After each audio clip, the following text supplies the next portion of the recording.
Bonjour, bonjour à tout le Bonjour. monde. Bonjour à Bienvenue tous. sur bonjour, donc bienvenue sur ce direct organisé par Miroir Social en partenariat avec le cabinet PNL Conseil. Donc sur le sujet du partage de la valeur et les conditions d'intégration de la valeur créée dans le salaire. Alors, vaste sujet. Et pour l'éclairer, merci à PNL de porter le sujet. Et donc, pour l'éclairer également concrètement, avec Annabelle Albert, qui est donc déléguée syndicale CFE-CGC, c'est Schneider Electric. Voilà, tu vas nous expliquer concrètement ce que ça donne le partage de la valeur chez Schneider Electric. Il devait y avoir également Olivier Bébin qui était annoncé et qui s'excuse, hein, qui est souffrant. Et Olivier Bébin qui travaille, qui est délégué syndical chez Covea, dans le groupe Covea, et qui est par ailleurs secrétaire général adjoint au niveau de la fédération CGT Banque Assurance. Et donc là, je vais me permettre, pour avoir préparé avec lui en amont, parce on l'a préparé en amont avec Olivier, de restituer un peu ce qu'il nous a raconté hein, sur la réalité de ce partage de la valeur, notamment chez Covea. Écoutez, bienvenue à tout le monde. N'hésitez pas à profiter du chat et des questions pour rebondir, pour partager des retours sur ce qui se passe dans vos entreprises respectives, pour alimenter, pour enrichir un peu ce qu'on va s'échanger. Le sujet est vaste, il y a pas mal de portes d'entrée et on va commencer. Donc merci à PNL d'avoir porté le sujet. C'est vous qui êtes force de proposition sur le sujet, sur l'angle du sujet. Qu'est-ce qui vous amène à avoir voulu porter le sujet et si vous pouvez nous présenter un peu qui est PNL et on commence comme ça. Ok, merci Rodolphe. Bonjour à tous. Alors, Daphné et moi, Julien, sommes cofondateurs du cabinet PNL Conseil. On est un cabinet d'expertise qui intervient dans le cadre des prérogatives économiques des CSE. Et dans ce cadre-là, on a eu l'occasion de traiter en détail, hein, par l'accès que nous avons légalement, de nombreuses entreprises de tailles différentes, de secteurs d'activité différents. Ça donne effectivement des choses variées dans les différentes dimensions, que ce soit à travers les analyses économiques dans la création de richesses, de valeur, dans les éléments de pilotage de la masse salariale, ainsi que tout ce qui est analyse détaillée des rémunérations. Et finalement, ces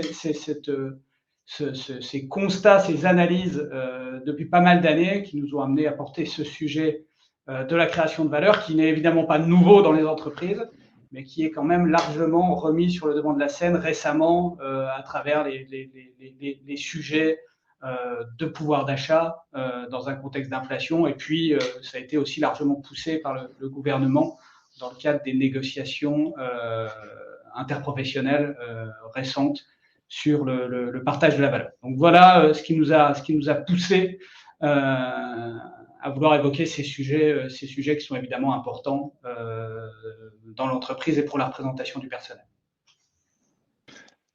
Parfait, merci Julien.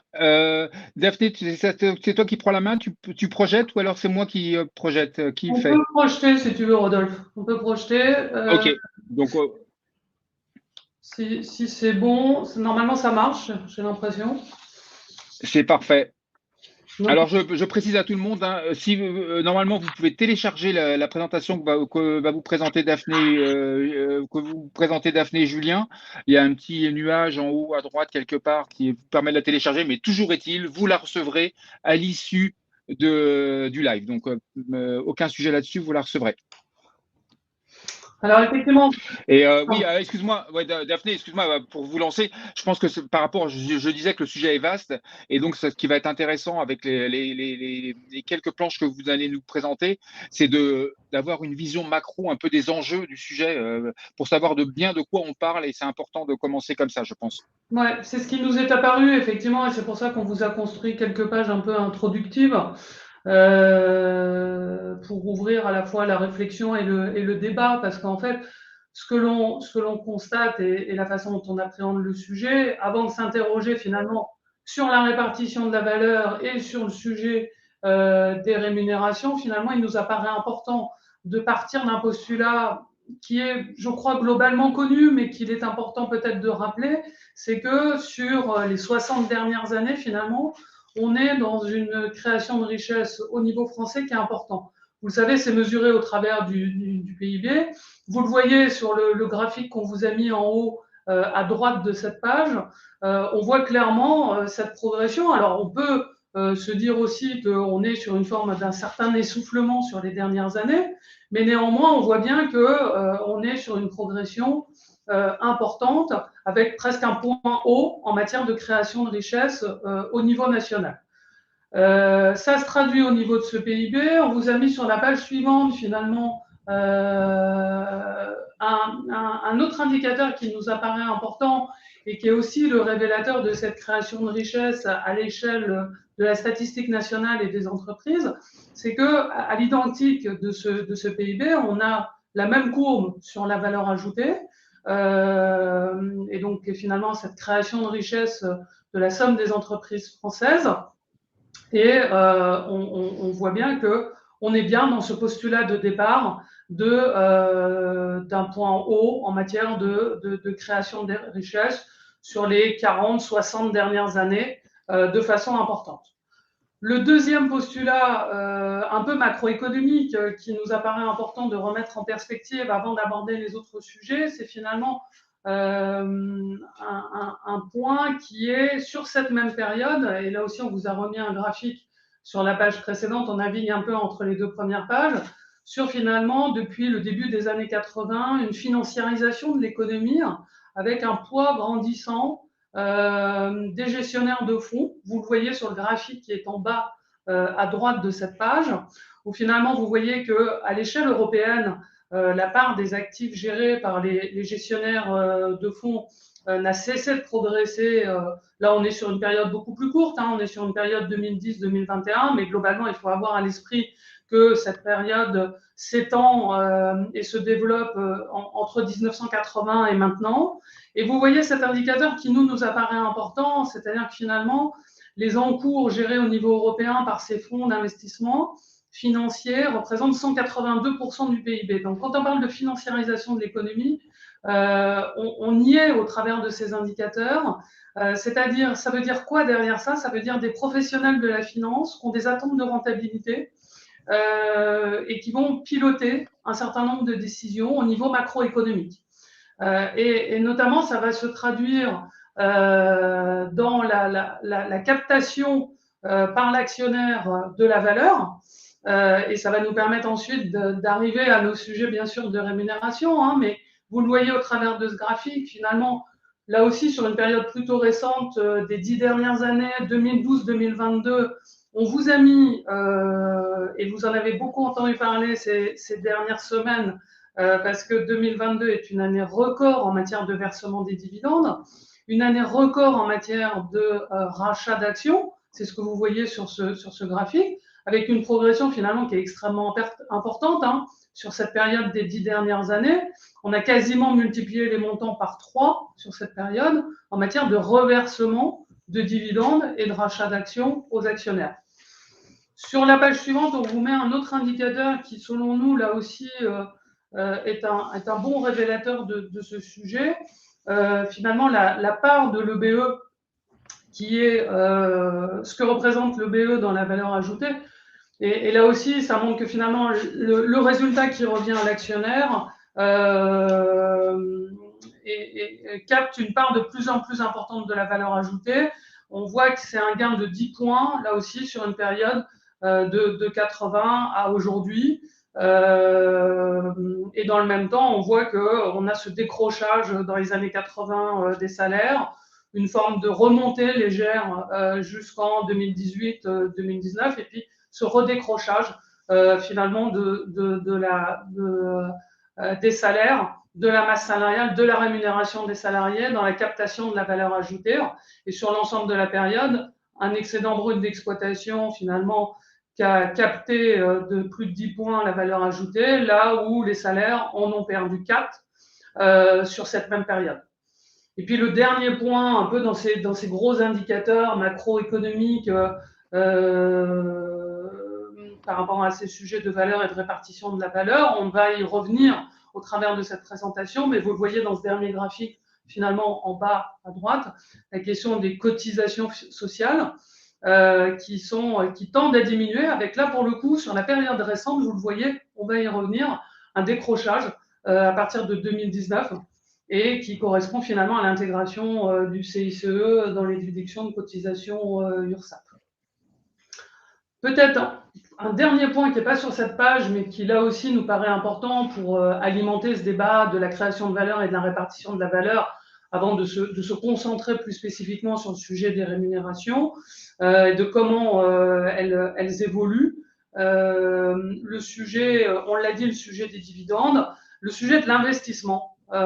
Finalement, il faut avoir à l'esprit qu'aujourd'hui, la part de l'investissement consacrée par l'actionnaire dans l'entreprise est, en France en tout cas, inférieure aujourd'hui à la part des dividendes. Donc, il y a eu un croisement dans les années 90 des courbes où finalement les montants investis dans l'entreprise sont inférieurs en moyenne à l'échelle nationale aux montants des dividendes sur ces dernières années.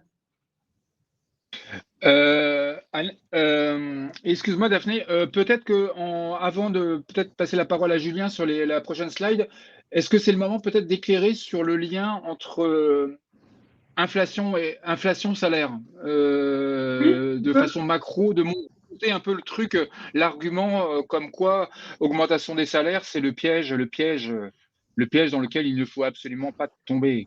Alors, on peut l'utiliser comme indicateur, notamment aujourd'hui dans un contexte inflationniste. C'est effectivement intéressant de se dire que c'est un point de repère en dessous duquel finalement on ne doit pas descendre pour conserver son pouvoir d'achat. En revanche, quand on raisonne en termes de répartition de la valeur, on voit bien que ce sujet d'inflation, à partir du moment où il peut être déconnecté complètement de la création de valeur de l'entreprise, il faut mieux regarder le sujet des rémunérations au regard de la création de valeur de l'entreprise plutôt qu'au regard de l'inflation.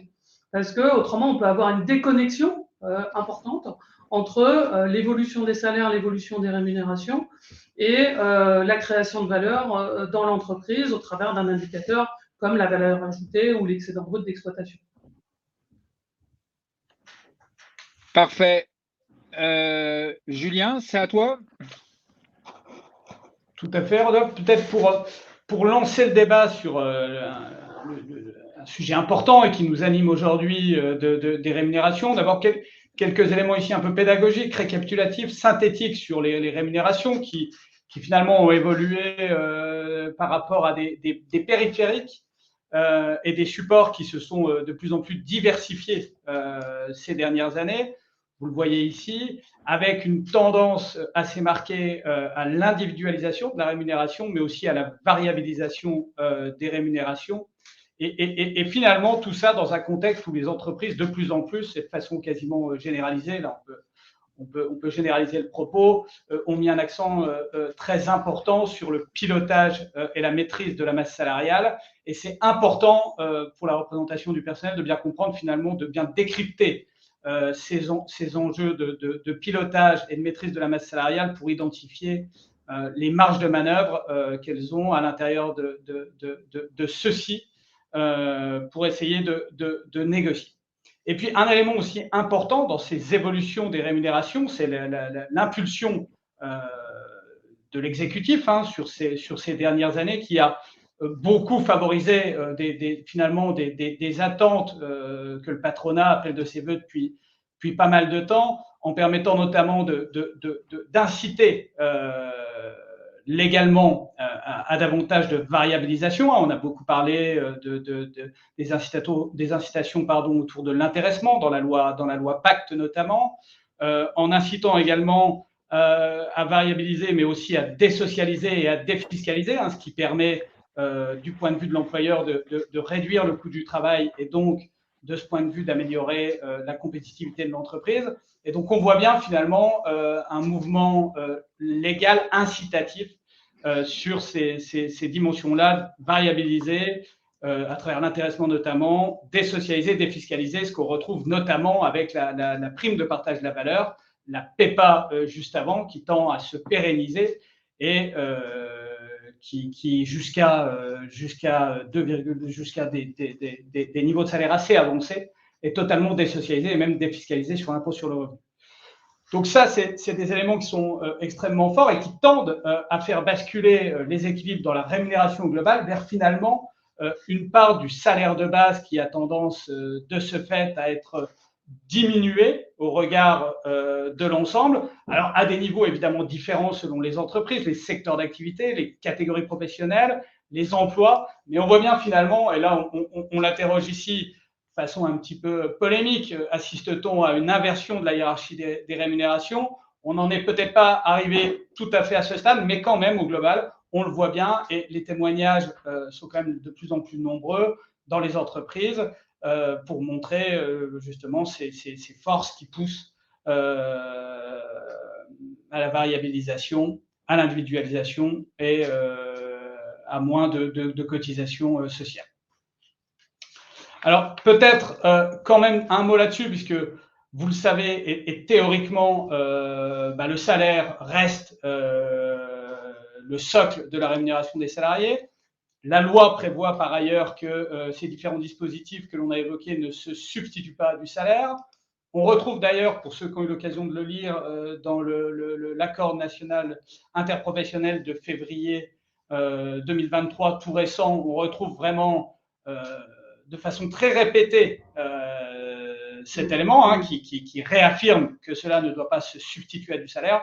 Mais finalement, on voit bien que c'est tellement répété qu'il y a un côté un peu vœu pieux derrière tout ça. Et mécaniquement, tous ceux qui connaissent l'entreprise savent que les frontières ne sont pas aussi imperméables et qu'il existe des vases communicants, évidemment, entre une masse salariale au global constituée d'un salaire de base, de primes individuelles, de rémunération collective à travers la participation, l'intéressement et plus récemment à travers la PPV, la prime de partage de la valeur, qui peut quand même représenter des montants très significatifs, puisque dans sa dernière version, et pour les entreprises dotées d'accords d'intéressement, elle peut aller jusqu'à 6 000 € par salarié en restant désocialisé et défiscalisé.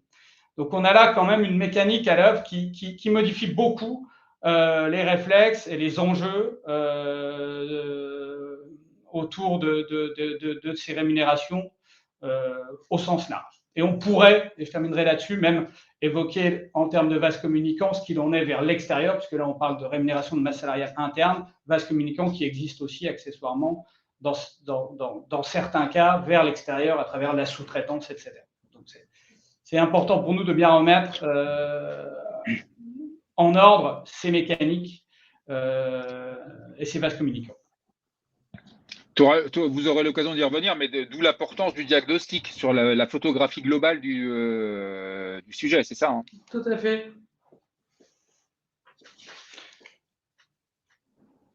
Effectivement, tu as raison, Rodolphe, la question du diagnostic, il est essentiel. On le comprend finalement au travers du sujet qu'on est en train d'évoquer. C'est-à-dire que à partir du moment où on veut penser la répartition de la valeur à l'intérieur de l'entreprise et sur le sujet des rémunérations, finalement, on ne peut pas le penser correctement tant qu'on n'a pas une vision précise de ce qu'est la création de valeur.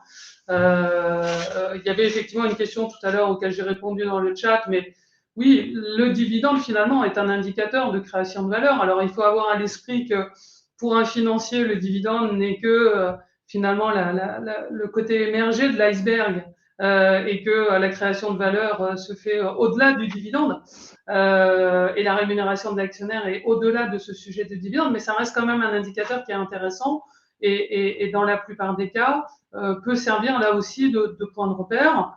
Et le diagnostic, là aussi, il est important pour comprendre cette création de valeur parce que il y a des mécanismes à l'œuvre qui peuvent finalement rendre les indicateurs plus ou moins pertinents dans le diagnostic. Et puis, à l'intérieur de la masse salariale, on l'a dit, à partir du moment où on va vers l'individualisation, à partir du moment où on va vers la variabilisation, ça veut dire que d'une année sur l'autre, on est on n'est pas sûr d'avoir les mêmes choses, on n'est pas sûr que ce sont les mêmes individus qui ont les mêmes choses, et donc du coup c'est important de comprendre qui bénéficie de quel dispositif de rémunération, et pour ça, ça ne peut passer qu'au travers du diagnostic.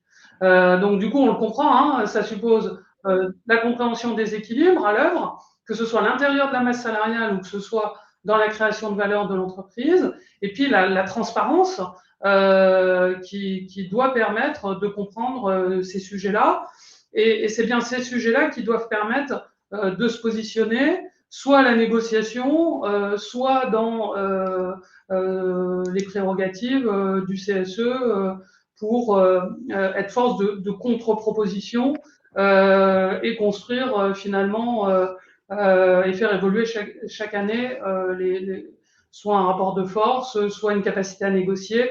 C'est bien ces sujets-là qui sont à l'œuvre au travers de ce diagnostic. Entendu. Par contre, et vous avez une approche globale aussi du partage de la valeur, parce que là, on va parler salaire. Là, le sujet, c'est le salaire, mais pour vous, la notion de valeur, création de valeur dans l'entreprise, elle doit s'illustrer également plus globalement dans la politique sociale de l'entreprise. C'est bien ça aussi. Ouais, c'est vrai, effectivement. Ce qu'on se dit, parce que alors là, volontairement, hein, on a orienté le sujet sur le sujet des rémunérations, mais ce qu'on se dit, c'est que, et ce qu'on aime bien faire finalement, c'est penser la question sociale sous un angle investissement social. Ça, c'est quelque chose qui nous apparaît important parce que quand on parle diagnostic, création de valeur, pérennité de l'entreprise, projection à moyen terme de l'entreprise, et du coup rémunération des parties prenantes par rapport à tous ces sujets-là, on voit que il y a la rémunération de l'actionnaire, il y a l'investissement dans l'entreprise pour construire l'avenir, mais dans l'investissement, il y a deux casquettes. Il y a bien sûr l'investissement matériel, en tout cas quand il y a des besoins par rapport à l'investissement matériel, mais il y a aussi l'investissement social. Et donc on trouve déjà important en termes d'utilisation des termes de parler d'investissement social. On trouve que c'est impactant dans l'esprit. Et dans cet investissement social, il nous apparaît qu'il faut le voir finalement là aussi dans sa globalité et dans ses différentes dimensions. Une des dimensions, c'est celui qu'on traite aujourd'hui et qui est le sujet de la rémunération.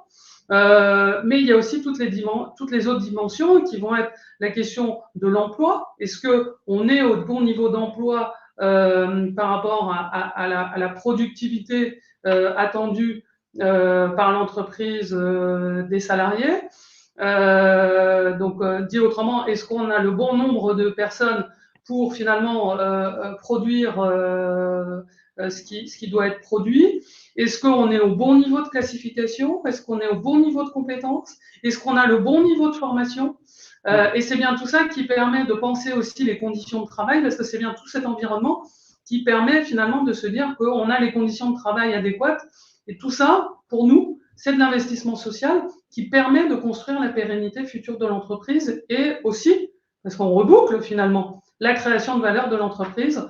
Et là, on parle de la création de valeur future de l'entreprise. Merci Daphné.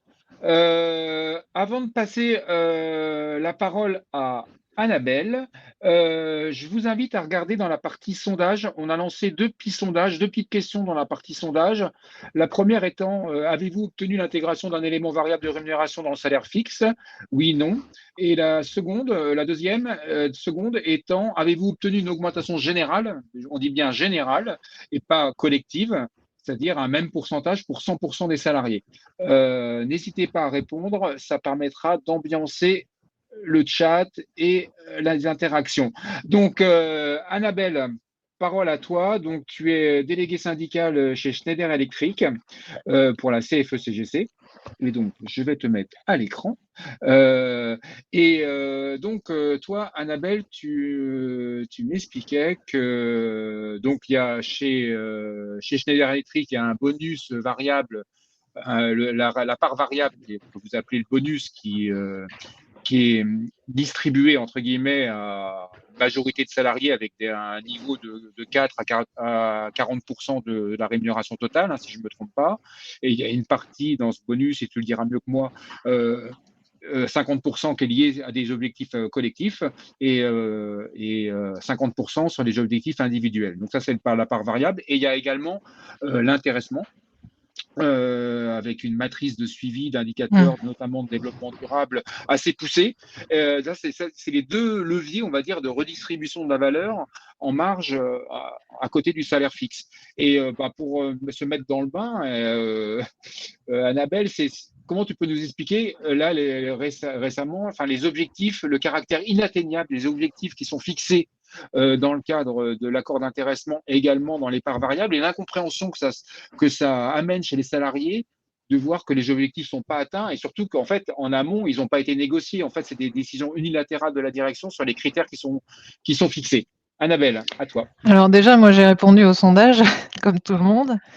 J'ai répondu non aux 2 questions, tu vois. Donc, en fait, chez nous, chez Schneider Electric, il y a vraiment une volonté de la direction de garder le contrôle de la masse salariale, et ça se traduit par, ce que tu disais, hein, des objectifs inatteignables en termes de, parts variables, sur le salaire des collaborateurs à partir du grade cadre, mais pas que. Il y a aussi pas mal de techniciens et d'employés qui ont, une part variable aujourd'hui qui est bien moindre, mais qui est en progression. On a aussi l'intéressement avec un accord qui est, absolument incompréhensible, hein, donc si vous voulez, je peux vous lire le, le critère de calcul de l'intéressement.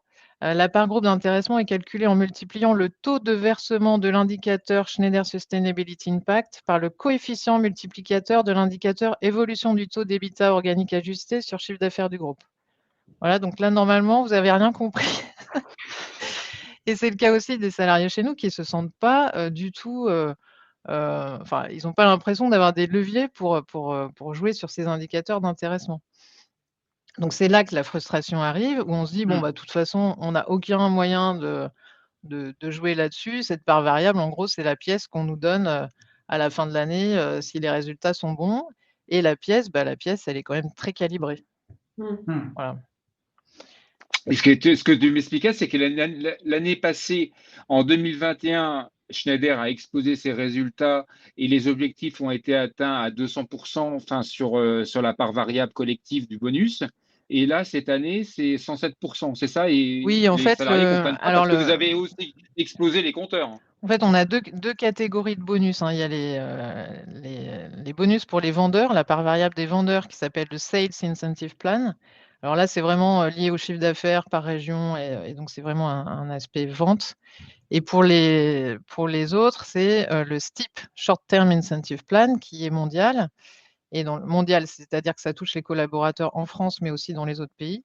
Et ce STIP est réparti entre pour moitié une part collective et pour moitié une part individuelle.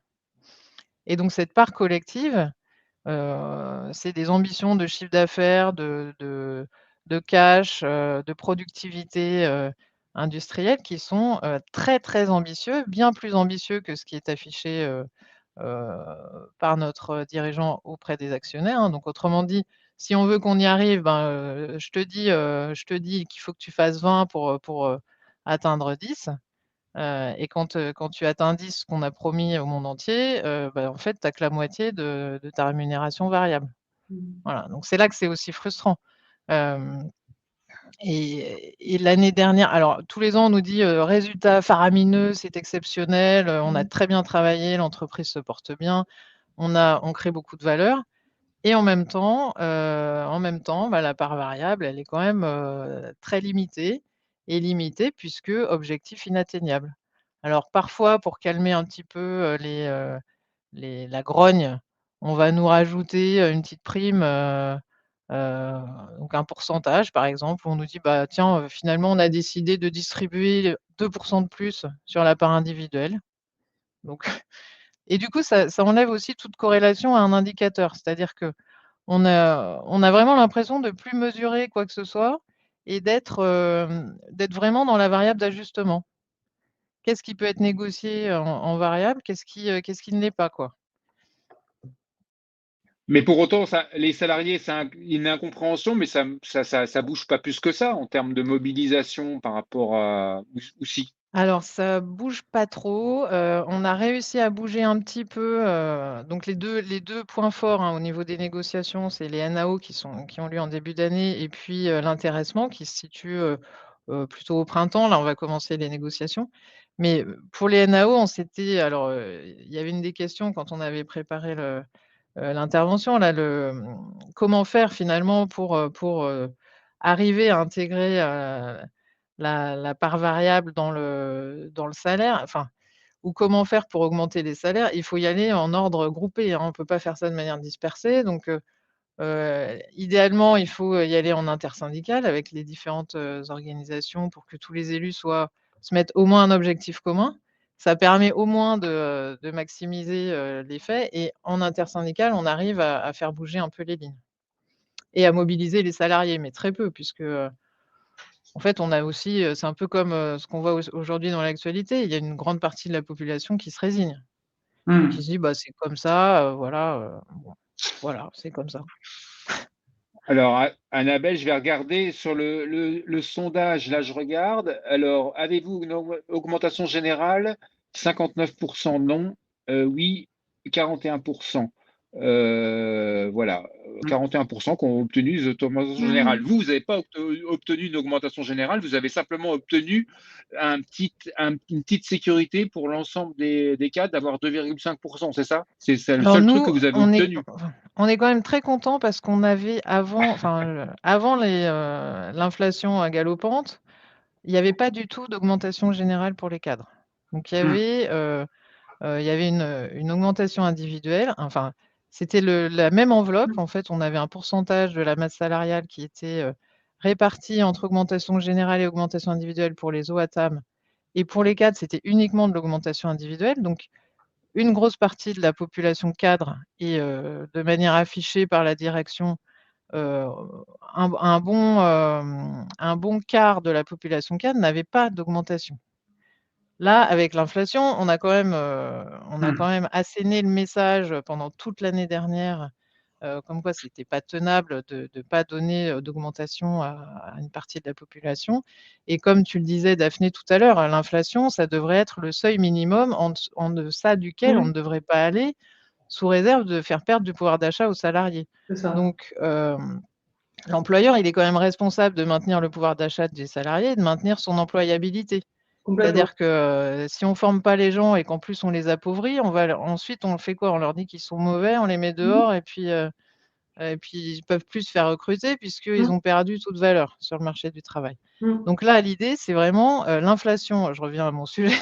L'inflation, c'est le seuil, c'est le socle de base en dessous duquel on ne devrait pas aller. Et ensuite, c'est important aussi d'avoir une part variable pour, rémunérer les éléments qui sont plus engagés, qui sont plus performants et qui, du coup, font progresser plus vite l'entreprise. C'est important aussi d'avoir cette partie-là, mais il ne faut pas perdre de vue que c'est pas une enveloppe globale qui devrait être, l'inflation. Et donc nous, on a vraiment asséné ce message. C'est, l'augmentation générale qui est importante pour tout le monde, y compris les cadres, Mmh. et on a obtenu une augmentation collective qui n'est pas au même niveau pour les OATAM et pour les cadres. Donc sur l'enveloppe, on a obtenu 4% d'augmentation générale pour les OATAM et 2,3% pour les cadres, Mmh. mais pas tous les cadres. Les cadres dirigeants, par exemple, étaient exclus du dispositif. Mmh. Voilà, alors bon, Mais après peut-être pour compléter, Annabelle, ce que tu dis, c'est vrai que nous, on le constate beaucoup dans les analyses qu'on peut mener dans différentes entreprises. Il y a cette pratique qui s'est instaurée finalement dans les entreprises, de considérer que, alors notamment dans un contexte non inflationniste, hein, puisque avec cette idée du seuil, que finalement, on était sur de l'augmentation individuelle pour une partie de la population et notamment les cadres, avec finalement une rotation qui fait que c'est souvent 3/3, toi tu évoquais 20-25%, mais c'est souvent, on constate souvent 3/3 finalement, avec une augmentation qui se veut ne pas être du saupoudrage. Donc, ça ne va pas être 1% ou 1,5% pour tout le monde, mais ça va être, je dis n'importe quoi, enfin n'importe quoi, je ne dis pas n'importe quoi, mais sur la base de ce qu'on constate dans nos analyses, on va dire plutôt des augmentations entre 5 et 6%, mais du coup dont tu bénéficies une fois tous les 3 ans ou une fois tous les 4 ans. Et à l'inverse, à l'intérieur de ça, ce 5-6%, c'est ce qu'on disait tout à l'heure, on peut constater là aussi, en fonction des emplois, en fonction des profils, plus âgés, plus jeunes, plus anciens, moins anciens dans l'entreprise, le 5 reste une moyenne, mais à l'intérieur de ça, il y en a qui ont 1% et d'autres qui ont plutôt 10%. Donc, c'est vrai qu'on voit des écarts dans ces augmentations individuelles.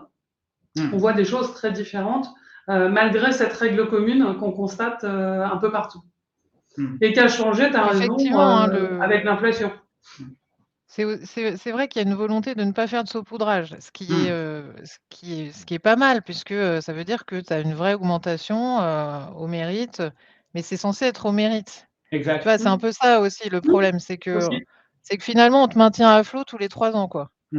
Donc, bon, enfin, il y a ça et l'effet aussi par rapport à la discrimination sur certaines catégories de personnes, c'est qu'en fait, beaucoup ont l'impression que c'est plutôt les seniors qui vont à chaque fois avoir les moindres inflations, enfin les moindres augmentations ou voire pas du tout parce qu'on leur dit: «Bah, ça va, tu es déjà bien payé, par rapport aux plus jeunes de l'équipe donc en fait, tu t'en passeras, quoi». Ça, on le retrouve, Annabelle, c'est vrai, on le retrouve dans quasiment toutes les analyses de REM qu'on peut mener avec cette dispersion et notamment un moindre niveau d'augmentation sur les populations seniors. Et finalement, les endroits où on voit le moins cette dispersion ou cette discrimination, selon les cas, c'est dans les endroits où il y a une forme d'augmentation générale, de glissement mécanique, qui était de moins en moins utilisé dans les entreprises et effectivement qui revient un petit peu aux faveurs de l'inflation. Un certain nombre d'entreprises ont eu recours à des augmentations générales là où c'était plus le cas, même si c'est pas toutes et même si dans pas mal de cas on voit que l'augmentation générale compense pas tout à fait ce qu'on disait tout à l'heure, le niveau de l'inflation, la hausse des prix. Voilà, mais ça a au moins une mérite de remettre un petit peu de logique d'augmentation générale là où il y en avait quand même de moins en moins. Donc voilà, donc nous on était contents d'avoir d'avoir vraiment cranté sur le fait d'avoir une augmentation collective pour les cadres, ce qui n'était pas du tout dans l'esprit de la direction. Et en même temps, on n'était pas satisfait du niveau d'augmentation générale qui était proposé justement pour les cadres. Et donc, notre organisation n'a pas signé l'ANO. Puisqu'on considérait que c'était vraiment une discrimination et notamment l'effet vraiment pervers, c'était pour les personnes qui ont fait un passage cadre et qui du coup ont basculé d'un côté à l'autre et se retrouvent vraiment, finalement, c'est un peu la punition, quoi. Ça, on le voit effectivement dans les analyses. Je me permets, alors déjà, excusez-moi, je me permets d'intervenir déjà pour m'excuser. J'ai bugué sur l'horaire du début du direct en annonçant 9h sur l'invitation, mais dans le système de la plateforme, j'avais mis 9h30. Donc, vraiment mes excuses pour celles et ceux qui sont arrivés à 9h30. Sachez que vous aurez bien sûr la rediffusion de la petite demi-heure que vous avez loupée et je m'en excuse. Annabelle, je te relance sur un point. Tu parlais de la négociation. Et précédemment, tu parlais de l'accord d'intéressement où les indicateurs, vous n'aviez pas de marge de manœuvre, quasiment pas, ont été renégociés à la hausse, ce qui fait que donc les objectifs n'ont pas été atteints. Mais tu pointes et comme par hasard, la direction arrive derrière en vous proposant une prime un supplément d'intéressement pour compenser le fait que les objectifs ne soient pas atteints. Pour toi, ça témoigne de quoi, ce genre de truc, et en quoi ça vous a amené ensuite à avoir une volonté de sortir la PPV de la négociation salariale pour vous, entre guillemets, garder une cartouche? Oui, en fait, ça a été le cas sur le STIP, donc sur la part variable. et sur l'intéressement. Pour moi, ça témoigne d'une prise de contrôle totale de la masse salariale, hein, c'est-à-dire quel est le montant acceptable côté direction pour. Enfin, en gros, ils gèrent leur budget, quoi. Oui, Si c'est soit c'est en AG, soit c'est en variable, soit c'est en intéressement. Éventuellement, ce sera sur de l'abondement. Éventuellement, ce sera sur d'autres mesures. Tu parlais tout à l'heure, Daphné, de mesures plus sociales. Donc, ça peut oui. être les primes paniers, tickets restaurants, enfin, Mhm. tout le panel imaginable Mhm. qu'on a dans les négociations. Et pour nous, enfin, le sujet, c'est vraiment, on se sent vraiment éloigné en fait de ces indicateurs-là. Enfin, c'était quand on a négocié l'accord intéressement, c'était une bonne chose d'avoir. On était tous OK pour avoir un indicateur développement durable, parce que c'est là que s'inscrit l'entreprise, c'est là qu'on a envie enfin, qu'on veut se développer, et il faut que tous les salariés soient sur le coup. On est tous d'accord. En revanche, la manière dont ça a été déployé dans l'accord est pas du tout compréhensible par l'ensemble. Il y a 11 indicateurs, et puis Mhm. des sous-ensembles qui sont multipliés par le score du taux d'EBITDA sur le chiffre d'affaires ajusté. Enfin, voilà. Ce que Quand tu on a dit disais, c'est que ça ça, permet pas de mener des politiques, en fait, parce que ça permet pas d'avoir des points assez global, en fait. Il n'y a pas oui, il y a pas de point d'accroche, hein, c'est ce que tu soulignais, hein. les gens vont pas se dire: «Tiens, j'ai fait ça, bah, c'est bon pour l'intéressement», et du coup, Mhm. on va Mhm. tous en tirer les bénéfices. Mhm. Et Ok. la PPV, c'est le même principe, c'est-à-dire que, donc pour les NAO, nous, on n'a pas du tout, enfin, on voulait pas de PPV, puisque, déjà la PPV, elle peut être actionnée une fois dans l'année. Donc si on l'actionne au moment des NAO au mois de janvier, ça veut dire qu'on n'aura pas la possibilité de l'utiliser pour un éventuel rattrapage à l'automne si l'inflation Mhm. se maintient. Parce qu'on a réussi aussi à avoir une clause de revoyure. Donc on se garde la PPV sous le coude, et en même Mhm. temps, la PPV, c'est pas une bonne idée, puisque, si elle est appliquée de manière, enfin, concrètement, quand on dit: «C'est telle somme pour les salaires inférieurs à tant», imaginons, c'est 500 € pour les salaires inférieurs à 2 500 €. Tous ceux qui ont au-dessus de 2 500 auront 0, et enfin, c'est un jeton, quoi. Donc, Mhm. soit on l'a, soit on l'a pas, et ça crée une discrimination entre les Ouais. personnes. Et peut-être en complément de ce que dit Annabelle, parce on est complètement d'accord là-dessus et sur la PPV. En plus, c'est ce caractère relativement discrétionnaire pour l'employeur qui peut la mettre en œuvre, Mmh. je dirais, unilatéralement, hein, alors qu'un accord d'intéressement, bon, on sait qu'il faut la signature de l'employeur, donc il a aussi d'une certaine façon la main, mais il y a une forme de négociation. La PPV, c'est vrai qu'elle est redoutable parce qu'elle peut être actionnée par l'employeur unilatéralement, elle peut être actionnée en fin d'année. Donc, quand on parlait tout à l'heure d'éléments de pilotage de la masse salariale, on peut quasiment être, du point de vue de l'employeur, à un moment où on a vraiment une bonne visibilité sur un atterrissage comptable, actionner cet outil-là quasiment unilatéralement sur des montants qui sont quand même devenus très importants, on l'évoquait tout à l'heure, jusqu'à 6 000 € par personne.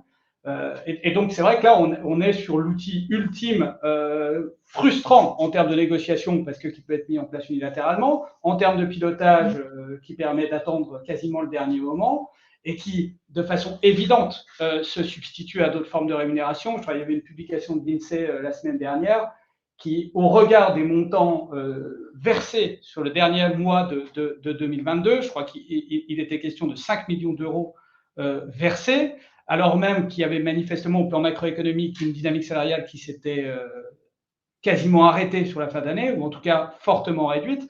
On voit bien, et c'est l'INSEE qui le dit, que ça permet finalement ce pilotage quasiment unilatéral qui se substitue d'une certaine façon à une dynamique de salaire, et qui en plus, on le disait, est désocialisé avec les impacts que ça a en matière de salaire différé, de chômage, de retraite, et défiscalisé avec le manque à gagner pour l'État. Donc il y a quand même tout ça sur ce dernier outil de la PPV qui est quand même redoutable, du coup, à intégrer dans cette réflexion, et qui finalement remet quasiment chaque année la réflexion sur comment s'est construit le résultat, où est-ce qu'il est capté en amont du résultat, et comment on le répartit avec ce dernier coup quasiment de baguette magique de la PPV.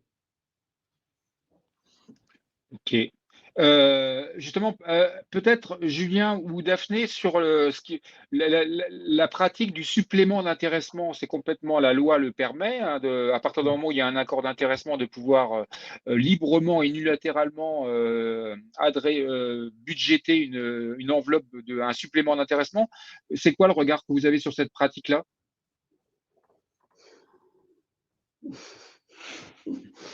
De façon générale, on va revenir un peu aux fondamentaux, c'est-à-dire que de façon générale, on l'a dit hein, au cours de cet échange, c'est-à-dire on est sur des supports qui sont basés sur des indicateurs, comme le disait Annabelle, plus ou moins compréhensibles, plus ou moins partagés, plus ou moins négociés, variabilisés et désocialisés. Donc du coup non soumis à cotisation.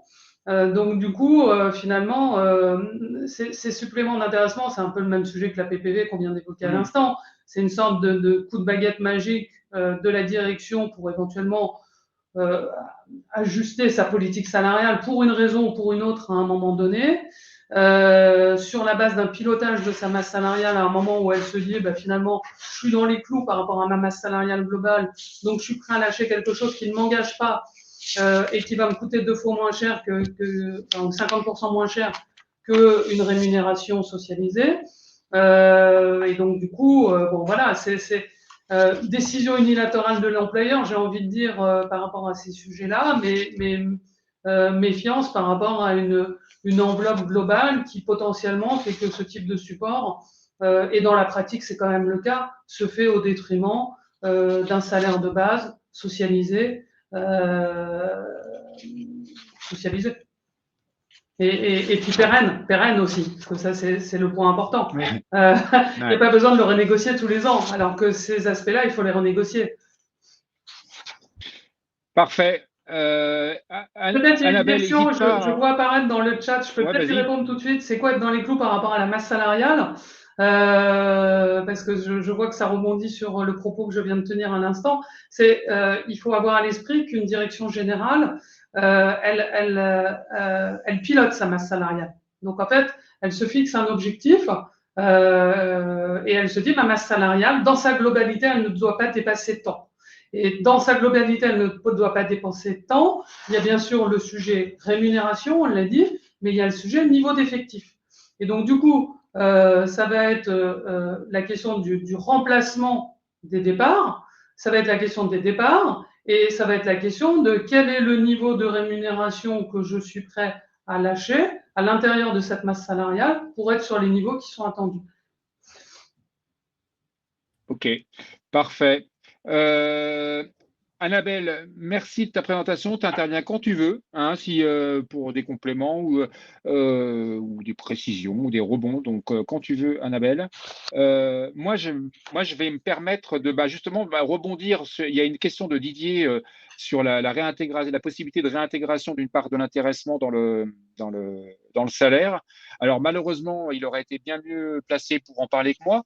Donc, c'est Olivier Bébin qui devait intervenir, qui est représentant CGT dans le groupe Covea. Alors, l'UES Covea, pour information, ça regroupe GMF, MAF et un troisième assureur, GMF, MAF et MMA.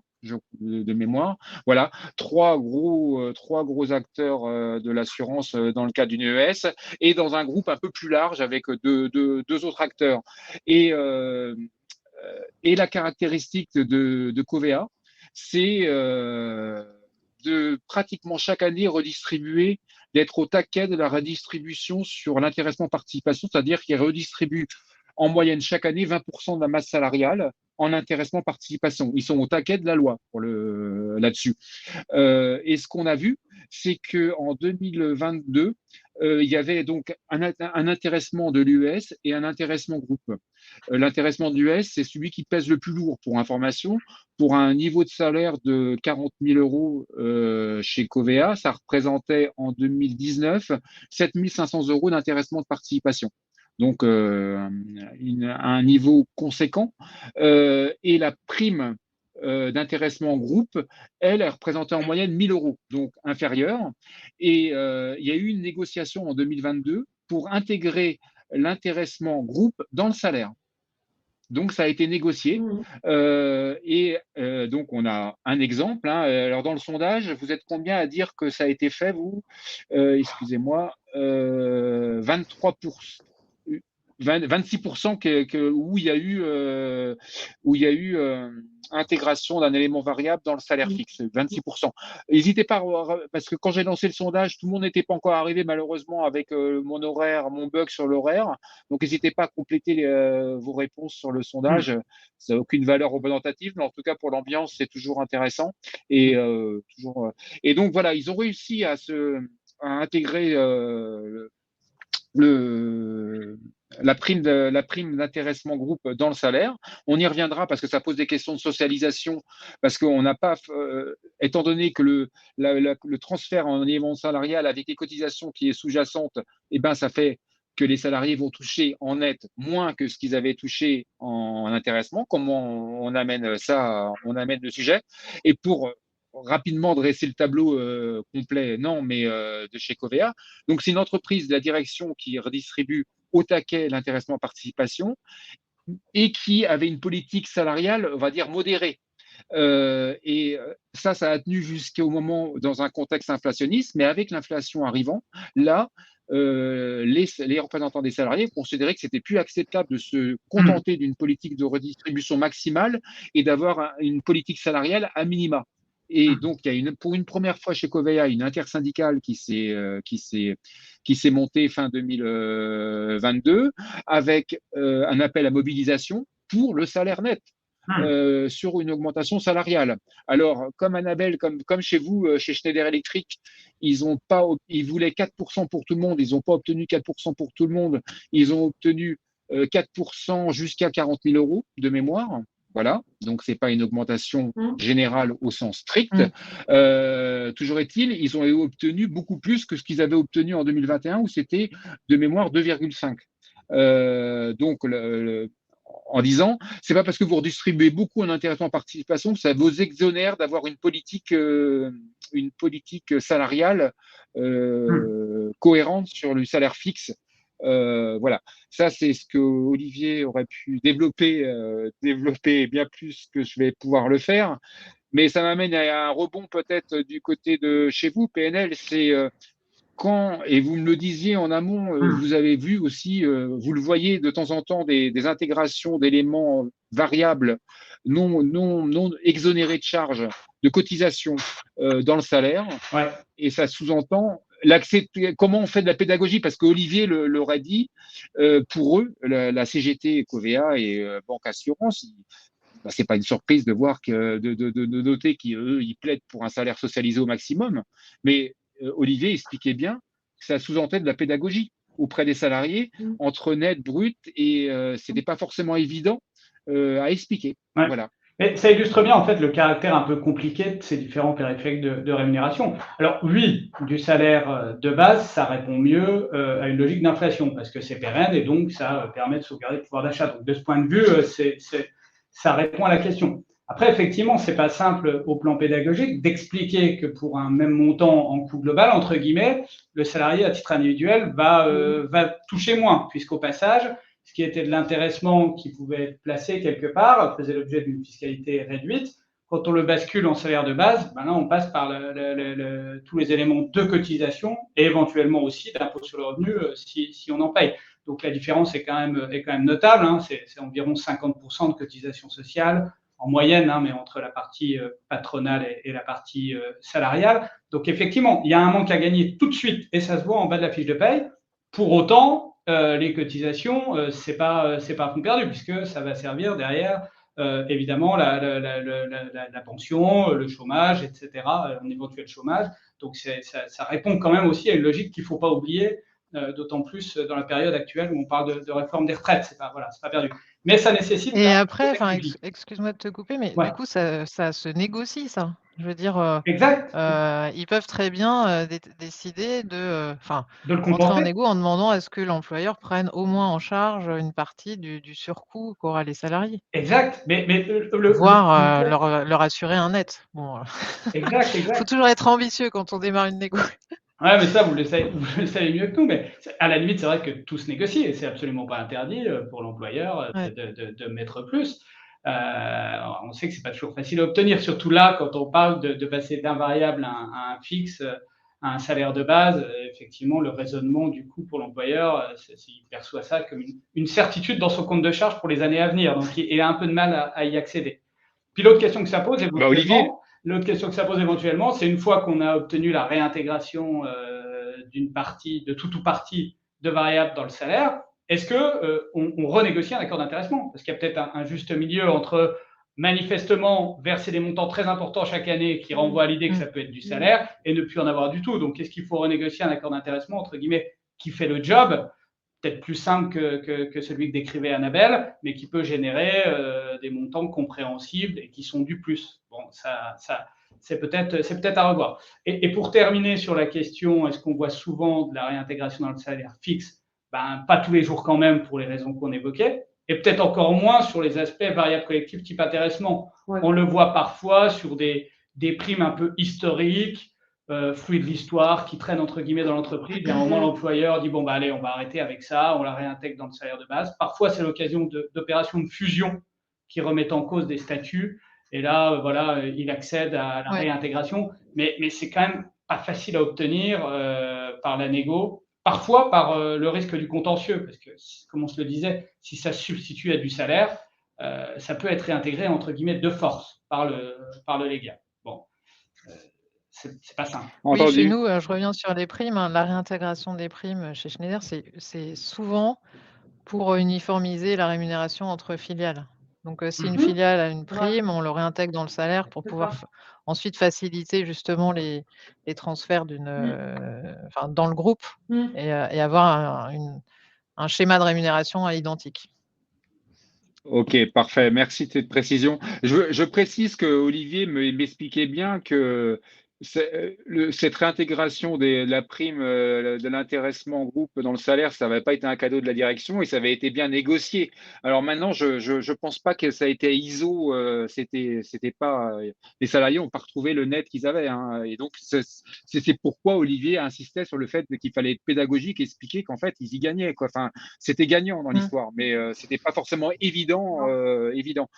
Moi, j'ai d'autres exemples à partager sur qu'on a développé sur Miroir Social, des entreprises notamment dans la grande distribution, comme par exemple Castorama ou Leroy Merlin, qui sont des entreprises qui distribuent beaucoup en primes d'intéressement.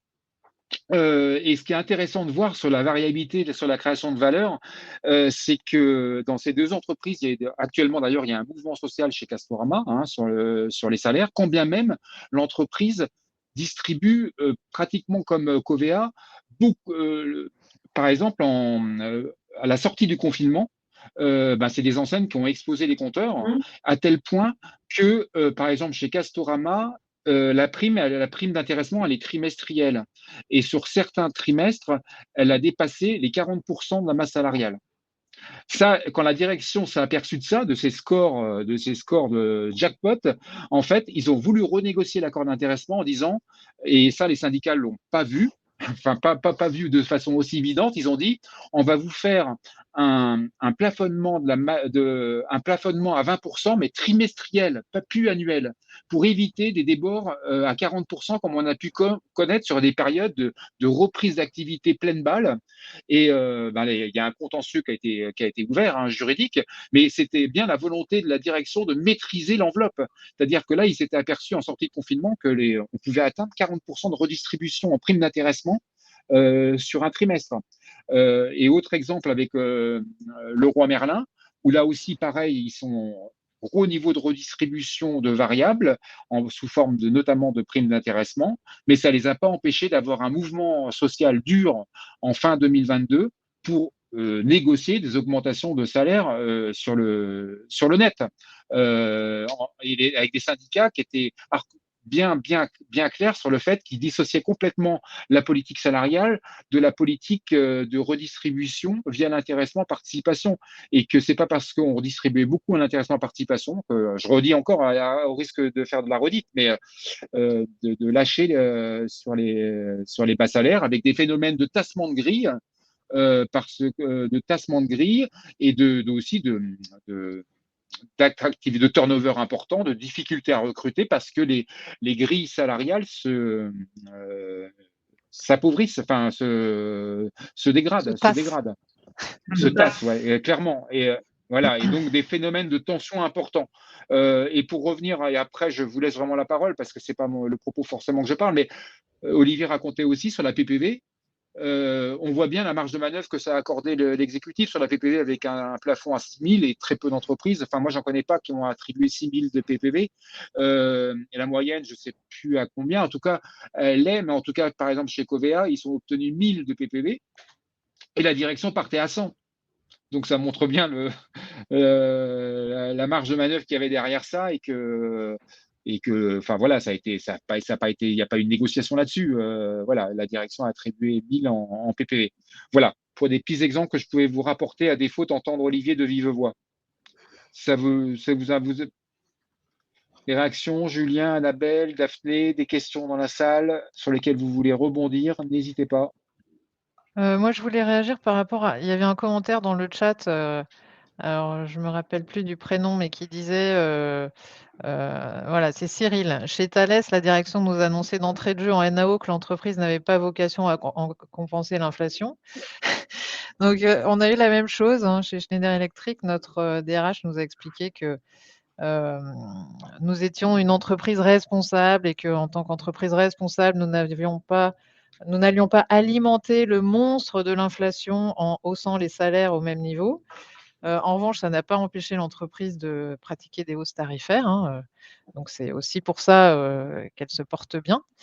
Il y a toujours un temps de décalage, en fait, entre. Je trouve que les directions sont beaucoup plus rapides pour décider de hausses tarifaires et maximiser leur chiffre d'affaires dans ce contexte que pour hausser l'inflation. Et souvent, ce qui est regrettable aussi, c'est qu'on parlait tout à l'heure du soutien des salariés de la mobilisation.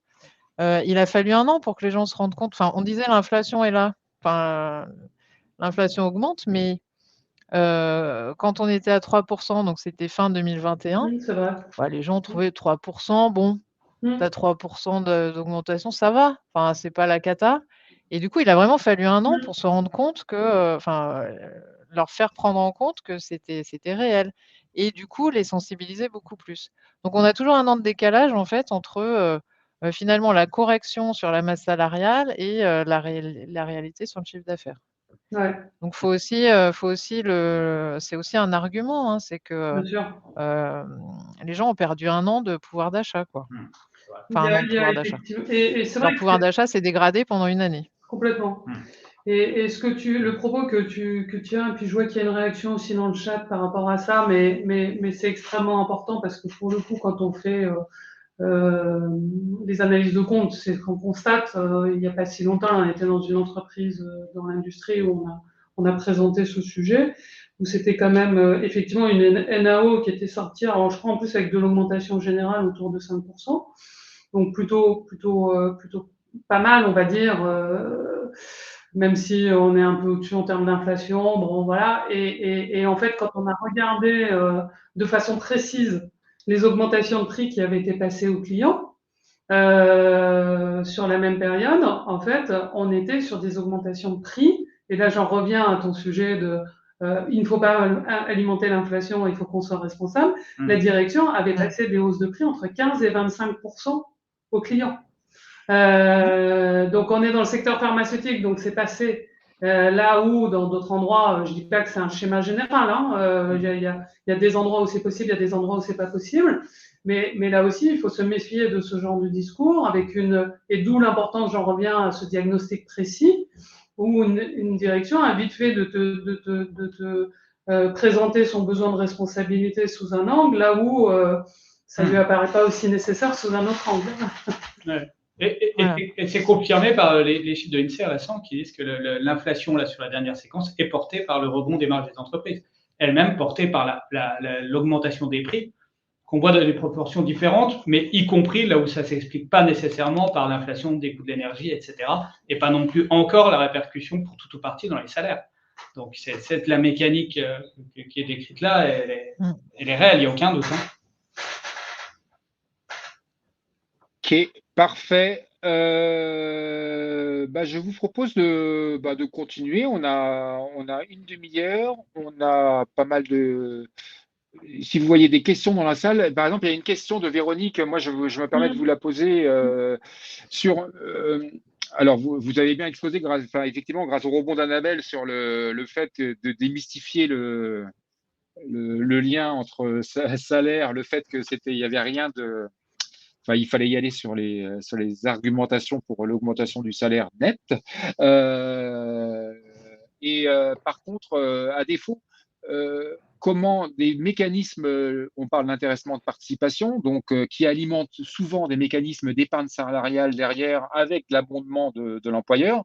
Et la question que pose Véronique, si je la comprends bien, c'est ces systèmes peuvent être vecteurs de creuser des inégalités, c'est-à-dire que tous les salariés vont toucher certes de l'intéressement, de la participation, mais quelle est la part dans un contexte inflationniste qu'ils vont pouvoir l'épargner et à ce titre-là toucher l'abondement. C'est un phénomène d'inégalité qu'on peut voir par rapport à un salaire qui serait versé directement. Et question corollaire, c'est quand on redistribue d'intéressement participation, ça m'amène une question plus ouverte, mais entre le choix, et là c'est de la négociation ou pas, de dire c'est proportionnel au temps de présence ou 100% proportionnel au salaire. Et c'est pas du tout la même chose, la même photo au final, en termes pour les salariés et dans une notion le sujet qui nous anime ce matin de partage de la valeur. Ça Oui. Des petits rebonds là-dessus Effectivement, c'est tout à fait exact. Nous, on le constate presque de façon un peu systématique. C'est-à-dire que tu as un niveau de salaire en dessous duquel presque systématiquement les salariés touchent immédiatement leur intéressement. Donc c'est vraiment assez généralisé. En gros, en dessous de 2000 euros, 2200 euros, tu peux être quasiment sûr que la totalité de l'intéressement est touchée. Du coup, vous le comprenez bien dans le mécanisme, deux aspects discriminants par rapport à ça et qui contribuent à creuser les inégalités, on est bien d'accord. C'est le fait que du coup, tu peux te retrouver tu es imposé sur le revenu, là où quand tu le places et que tu le bloques pendant 5 ans, tu as la possibilité, tu as la défiscalisation. Et puis l'autre aspect, c'est que si il y a un système d'abondement, comme tu l'évoquais, Rodolphe, c'est cette idée que si tu te places et que tu places des fois sur certains supports, ça te donne la possibilité que l'entreprise remette des sommes supplémentaires sous forme d'abondement dans ton compte épargne. Et donc, du coup, on voit que du coup, c'est accessible à ceux qui sont en capacité d'épargner, de placer et qui ont la possibilité de le faire et qui n'ont pas besoin de ces sommes pour finalement leur quotidien et pour vivre au quotidien. Et après, il y a le sujet effectivement des écarts, puisque la plupart des accords d'intéressement finalement sont au prorata de ta rémunération. C'est souvent au prorata de la rémunération. En tout cas, c'est un peu la tendance naturelle des directions qui considèrent que pour que ce soit incitatif, notamment pour les plus hauts salaires, si c'est égalitaire et donc relativement faible au regard de la rémunération, ça ne va pas les inciter. Donc, assez naturellement, les employeurs ont tendance à dire que ça va être proportionnel au salaire pour que ça soit proportionnel au plan incitatif. Et c'est vrai que c'est souvent difficile d'obtenir le caractère égalitaire, donc autant de présence. Et pour autant, pour répondre à la question, c'est évidemment absolument possible par la négociation de l'accord d'intéressement. C'est aussi possible dans un accord de participation. On peut négocier à travers un accord de participation, même en restant sur la formule légale, le fait que l'enveloppe sera reversée de façon égalitaire au temps de présence. Donc c'est complètement possible dans les deux cas. C'est même incité là, dans le récent accord national interprofessionnel de février 2023. Les négociateurs sont revenus sur cette idée qu'il était important de favoriser les bas salaires et donc une rétribution égalitaire. Ça n'a pas de caractère contraignant, ni dans leur texte, on verra ce que donne la loi, mais en tout cas, c'est possible. Ce n'est pas toujours simple à obtenir. Entendu. Il y avait une question de Jean-Michel, là. Comment et avec quel chiffre vérifier si la valeur ajoutée a bien été intégrée pour partie dans le budget NAO? Ça vous parle, ça? Oui, oui, bien sûr. Alors, souvent, le problème, c'est qu'on le fait a posteriori. C'est-à-dire que soit le calendrier, alors l'idéal, c'est qu'à minima, le calendrier des NAO soit calé sur le dernier état des comptes. Parce que finalement, ça permet de rebondir sur un état des comptes certifié et de se dire, c'est sur la base du dernier constat. Alors, on peut toujours avoir une direction qui dit, finalement, oui, les comptes ont été bons l'année dernière et c'est ceux-là qui ont été certifiés, mais moi, sur le plan budgétaire, pour l'année à venir, je considère qu'il va y avoir des difficultés. Et je pense que c'est pas rare que vous entendiez ce genre de choses. Mais en tout cas, à minima, avoir un calendrier de NAO qui vient plutôt après la certification, ce qui est, à mon avis, je n'ai pas de statistiques en tête, mais pas si fréquent que ça. Ça vient souvent avant. Donc, du coup, tu as vite les derniers comptes commencent à dater un peu. Et après, la question, c'est que une fois que tu as des indicateurs de valeur ajoutée, ben, ton enveloppe, ce qui a été accordé ou que tu es en train de négocier dans le cadre des NAO, c'est bien cette idée de se dire que faut que ce soit proportionnel à l'amélioration de la valeur ajoutée. Enfin, à minima, on en revient à notre sujet de démarrage. Est-ce que bien évaluer la valeur est plutôt négocié au regard de la valeur et pas au regard de l'inflation, même si l'inflation doit être un point de repère avec un seuil.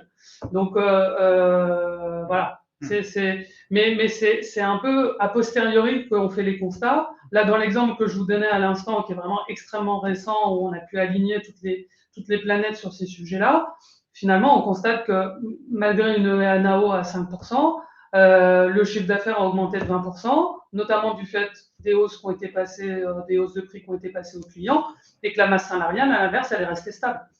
Malgré la hausse de 5%, parce qu'il y a eu des départs non remplacés, parce que voilà. Et donc, quand on parle de pilotage de la masse salariale par les directions, on est bien dans ce sujet-là.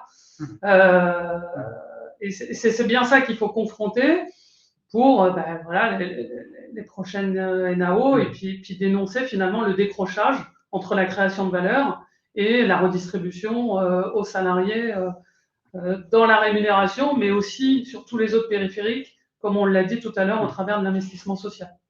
Et ça pose, en complément de ce que dit Daphné, éventuellement la question d'à quel moment on positionne les NAO, ce qui pour le coup est libre, entre guillemets, on peut se mettre d'accord. Rien n'oblige à tenir des NAO en janvier, en décembre ou en octobre. Hein, donc ça, voilà, mais c'est aussi, là aussi, ça renvoie à la capacité de négocier avec un interlocuteur, parce qu'il faut, voilà, il faut tomber d'accord sur un calendrier. Je voyais dans le chat passer quelqu'un qui témoignait sur la difficulté de négocier, je crois que c'était loyalement, le mot qui était utilisé.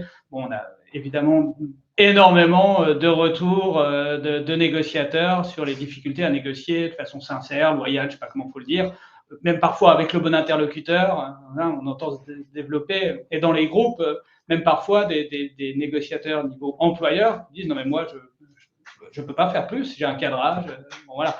C'est vrai que c'est très compliqué de trouver le bon moment pour en parler et le bon interlocuteur qui a les bons moyens pour essayer d'avancer sur tous les sujets qu'on évoque. Ouais. Laurence le dit bien, là, Laurence Dubois chez Dassault Systèmes, que Dassault Systèmes impose de finaliser la NAO avant la publication des résultats. Voilà, c'est très clair. Voilà.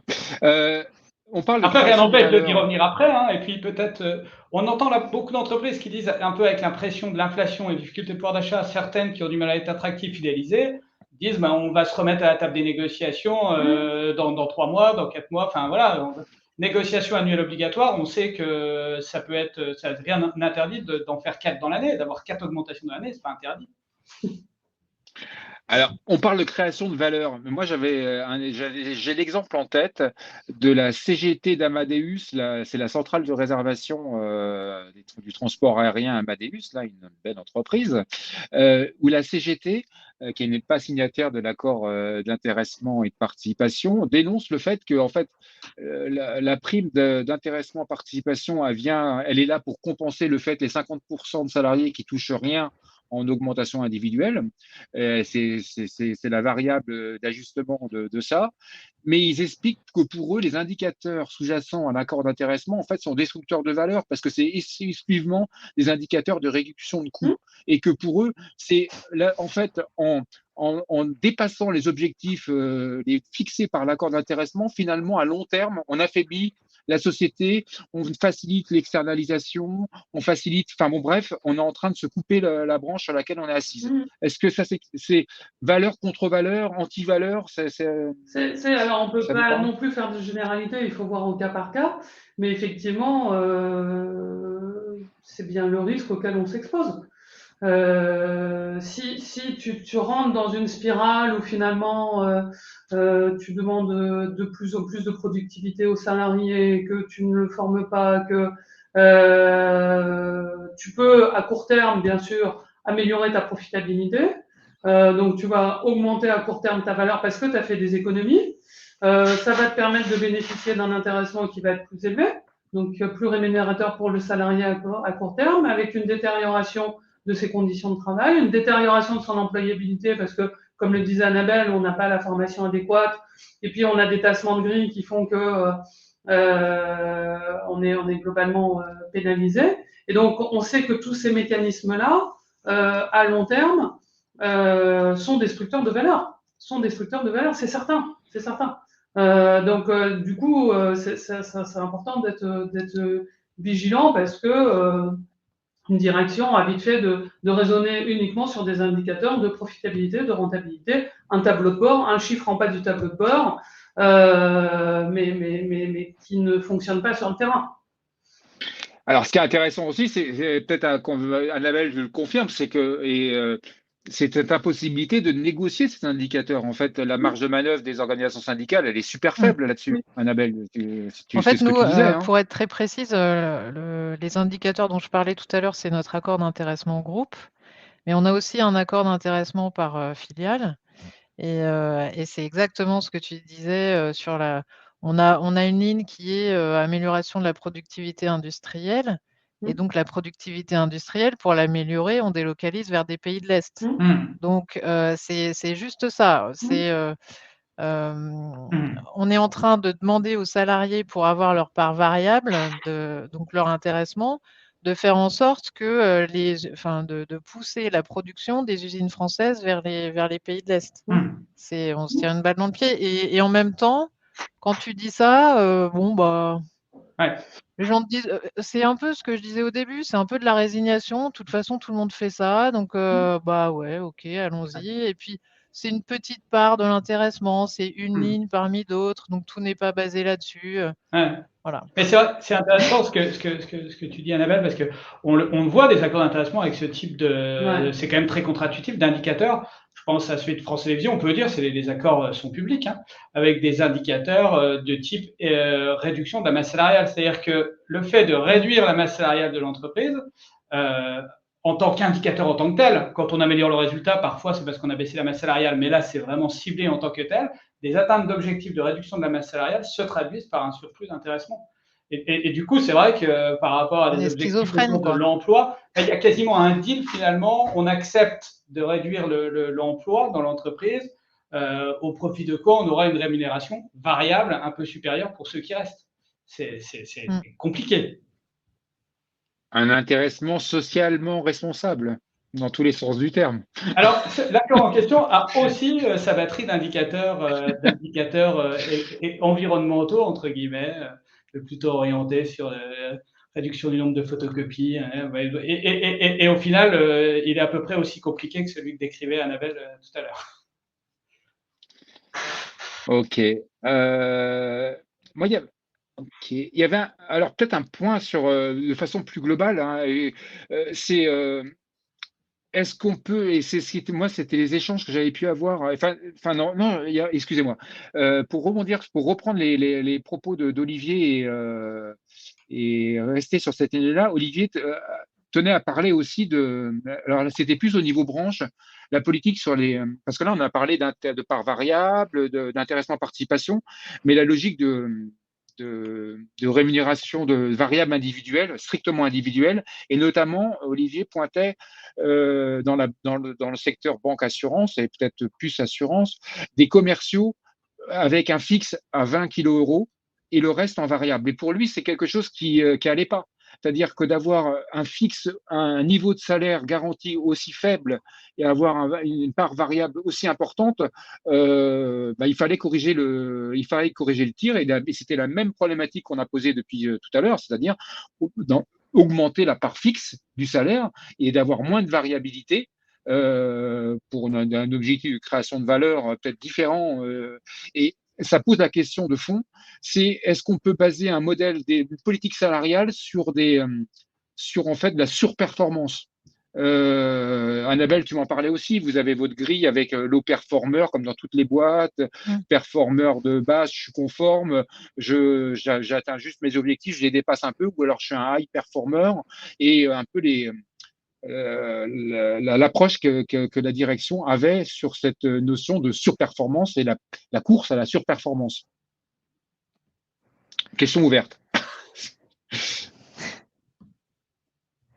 Après, c'est délicat parce que autant, je veux dire, s'il y a une population qui doit être rémunérée aussi sur le variable, c'est quand même les vendeurs, puisque il faut aussi que, enfin, ça repose sur eux, quoi. Hein, donc c'est pas idiot de leur donner une part variable. Après, la question, c'est ce que tu disais, hein, c'est dans quelle proportion, dans quelle proportion. Et alors, du coup, si tu parles de surperformance, ça veut dire que ce serait par rapport à une référence.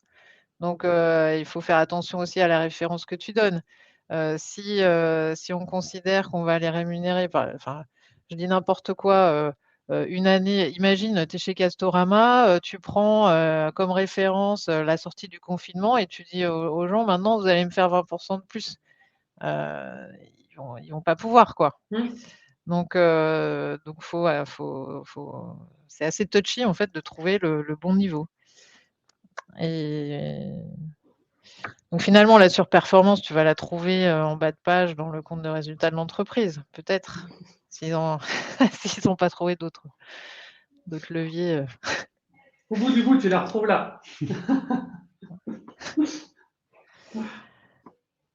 Mais pour toi, la politique de Schneider Electric, elle n'est pas complètement basée sur elle se réduit pas à la surperformance, la politique salariale. Alors, en fait, nous, ce qui est frustrant, c'est quand on te dit, donc il y a 4 niveaux d'évaluation. Tu peux être, alors tu es, sous-performer, compétent, performer ou high performer. Je vous donne les termes anglais puisque c'est une politique, RH globale, donc qui est déployée, sur toutes les entreprises Schneider dans le monde. Et on t'explique que pour avoir, en fait, ton bonus, il est entre 0 et 200 %. Donc tu as un facteur, enfin si tu bosses, en gros, si vraiment tu exploses tous tes résultats et que tu es très bon, tu pourrais avoir 200 % de ton bonus qui représente un pourcentage de ton salaire annuel. On aime bien les choses compliquées. Mais du coup, ce qui est très frustrant, c'est de se dire, les gens qui sont notés comme compétents, c'est-à-dire qu'ils ont fait leur boulot, il y a peut-être 1 ou 2 trucs où ils n'ont pas été, très bons, mais ils ont quand même fait ils ont rempli leur mission. Ces gens-là, ils vont avoir un maxi de 80 % de part variable. Ceux qui sont notés comme performeurs, c'est-à-dire qu'ils ont fait leur boulot et au-delà, ils ont entre 90 et 110 % de part variable. Donc beaucoup ont 90 % et ils reviennent vers nous en disant: «Attendez, moi j'ai bien bossé, j'ai atteint tous mes objectifs, je suis même allé au-delà puisque j'ai accompagné, un alternant, enfin j'ai formé quelqu'un ou j'ai fait au-delà de ma mission, de base et on me donne 90 % de ma part variable». Donc là, c'est difficile à admettre. Et en même temps, comme ce sont des cas individuels, on pourrait, faire un appel au peuple en disant, «Mobilisez-vous, tous ceux qui ne sont pas contents», mais c'est plutôt des populations difficiles à mobiliser, donc voilà. C'est vrai, c'est un vrai Après, sujet, ça. On sort un peu les rames et donc nous, en tant que représentants du personnel, hein, on monte au créneau en disant, «C'est pas acceptable, ça devrait», enfin la politique de rémunération est en train de changer alors que quand on nous a dit que c'était entre 0 et 200%, on devrait pouvoir, il devrait y avoir une partie de la population qui a 200% et beaucoup et surtout les critères devraient pas être ceux-là. C'est-à-dire que si tu as atteint tes objectifs, tu as au moins la moyenne. Tu as au moins 10 sur 20. Si on retourne à l'école. Ouais. On a aussi des situations sur ce type de sujet où à l'embauche, tu as une négociation un peu basse de ton salaire de base, où on va te vendre un pourcentage de variables élevé. Et après coup, tu découvres qu'en fait, effectivement, les objectifs sont inatteignables et que la probabilité que tu déclenches ne serait-ce que 100% du variable, sans même parler des 150 ou des 200 que tu évoquais, au final, la personne croit avoir négocié un certain niveau de salaire parce qu'il considère qu'il pouvait avoir 100% de son bonus et au final, il ne peut jamais l'atteindre parce qu'en fait, par construction, c'est construit comme ça. Et ça, c'est vrai que c'est aussi des sujets qui sont problématiques.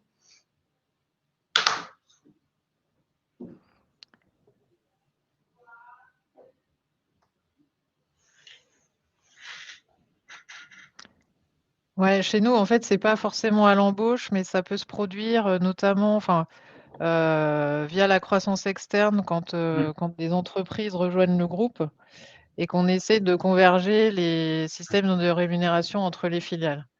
Et donc, on t'explique que chez toi, c'était, dans ta boîte d'origine, ta rémunération variable, elle était comme ça, mais t'inquiète pas, ça va bien se passer. Le package reste à peu près le même, mais bon, ça change un peu.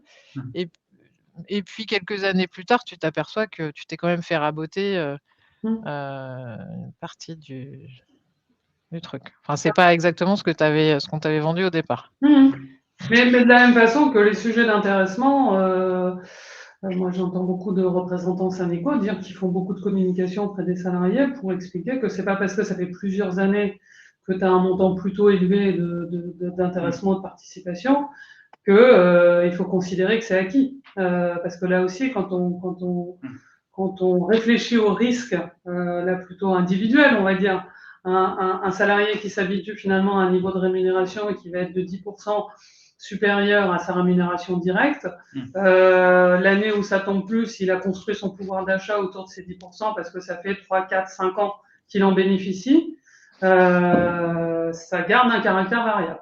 Ça garde un caractère variable. Et donc, c'est vrai qu'il faut être en vigilance par rapport à ça.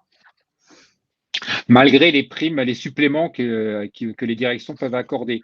On arrive à la fin de notre matinée. Merci à votre participation active dans la salle. Daphné, Julien, peut-être un petit point sur la capacité du CSE à jouer sur le sujet dont on vient de parler. Donc du coup, vous le trouverez dans le support, hein. On vous a fait une dernière page sur ces aspects-là. C'est vrai qu'on l'a dit, hein, on l'a dit en filigrane, l'importance du diagnostic, ça fait partie des prérogatives du CSE. Ça fait aussi partie de ce qu'on doit donner aux négociateurs pour que les négociations soient loyales. Et c'est bien sur cette base-là que finalement, on est en capacité de comprendre à la fois les mécanismes qui sont en œuvre, à la fois les écarts, les discriminations, qui peuvent s'activer. Et donc, du coup, on est au cœur finalement des prérogatives du CSE sur l'ensemble des sujets, avec un certain nombre de moyens à activer qui permettent de comprendre, d'identifier la création de richesse, en se méfiant qu'il y avait une question dans le chat sur le bon indicateur, est-ce que les BITDA, le BE est le bon indicateur? De façon générale, il l'est, et néanmoins, nous, on constate qu'il y a des constructions, quand on analyse les comptes, qui fait qu'on peut remonter le résultat avant ce résultat-là. Ça pourrait faire l'objet d'un autre débat et d'une autre rencontre, mais très clairement, c'est à l'œuvre.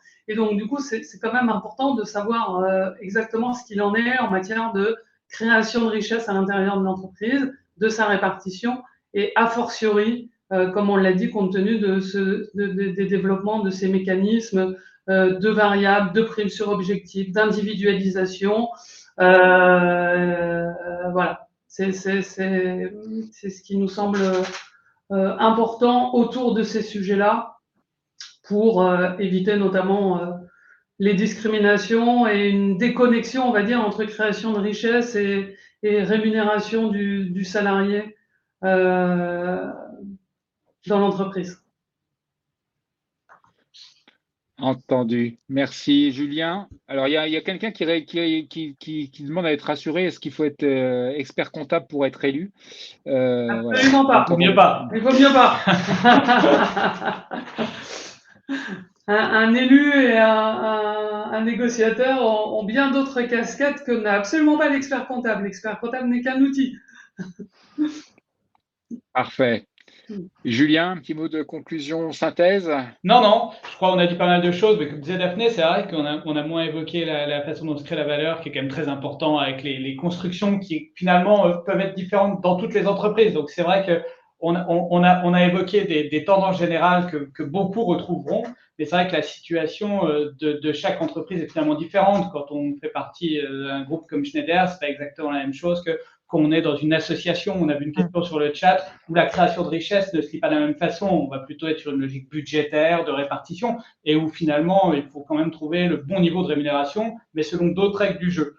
Donc, ça donne quand même des situations qui sont variées, et on a souvent des surprises quand on regarde en détail sur ce qu'on voit apparaître un peu partout. Et ça, pour le coup, c'est vrai dans les grosses boîtes, dans les associations, voilà, il y a souvent des constructions intéressantes à décortiquer. Merci Julien. Annabelle, un petit mot. Merci à toi de ton intervention riche et petit mot de conclusion. Merci à toi, Rodolphe, de m'avoir donné cette opportunité. Et moi, je voulais dire à ceux qui sont dans le chat et qui vont peut-être entrer en égo, soyez forts, soyez ambitieux. Et surtout, vous n'aurez pas ce que vous n'avez pas demandé. Donc, allez-y. Et pensez à demander une augmentation générale. C'est important. Parfait. Merci à toi. Merci à vous dans la salle pour les témoignages et les partages riches de cette matinée. Donc, compte rendu à suivre. Le replay, vous l'avez en automatique avec la présentation qui vous sera adressée par ailleurs, mais vous pouvez la charger. Et encore merci à PNL, à Daphné et Julien d'avoir porté de cette rencontre de ce matin. Je me permets de vous présenter, et ça a un petit lien quand même, le prochain direct de Miroir Social. On l'organise sur l'épargne dans le cadre de la semaine, le 30 mars, dans le cadre de la semaine de l'épargne salariale. Et justement, on en parlait, l'intéressement qu'Aleman alimente l'épargne salariale. Et là, on va parler des conditions de déblocage. Il y en a des nouvelles, des conditions de déblocage dans le cadre de la loi Pacte. Non, pas de la loi Pacte, la loi sur le partage de la valeur, et notamment on peut débloquer pour pas acheter une voiture électrique ou pour faire de la rénovation énergétique. Donc ça peut faire bouger des lignes de façon assez conséquente sur les cas de déblocage de l'épargne salariale. Donc, écoutez, merci à tout le monde et bonne journée à tout le monde. Bonne journée. Non, c'est pas bon week-end, non, c'est pas bon week-end. J'ai l'habitude de le faire le vendredi, donc non, c'est pas là. Allez, bonne semaine à vous et à bientôt. Au revoir. À bientôt. À un prochain direct. Au revoir. Je coupe.